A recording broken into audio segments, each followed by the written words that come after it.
Coffee குடிக்கலான்னு ஒரு ஹோட்டலுக்கு போனோங்க. காஃபிக்குன்னே இப்போ வந்து தயார் பண்ணுறாங்க. இத்தினோண்டு ஒரு டம்ளர். அந்த டம்ளரில் ஏற்கனவே வந்து பாலே தண்ணி தான். அந்த பால் அதை இவ்வளோ தான் ஊற்றுறாங்க. அதை நிறையா எடுத்து ஊற்றும் போது அது இவ்வளோ பிசுக்கு வர மாதிரி இருக்குது. அதுக்கப்புறம் பார்த்தீங்கன்னா டிகாஷனை ஏகப்பட்ட டிகாஷன் அதுதான் இவ்வளோ இருக்குது. அது வந்து ஒரு காப்பி அப்படின்னு கொடுக்குறாங்க. அதுக்கு விலை வந்து 25 ரூபா 30 ரூபா.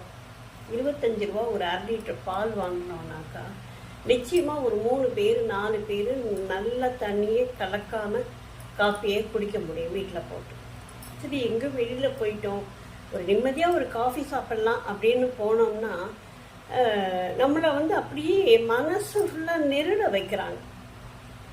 ஒரு காப்பியை வந்து உண்மையாக போட்டு கொடுத்தா என்ன குறைஞ்சி போயிட போகிறீங்க? அதில் 30 ரூபா வாங்குறீங்க. அந்த 30 ரூபாய்க்கு தரமான ஒரு காப்பி இருக்கணும் இல்லைங்களா?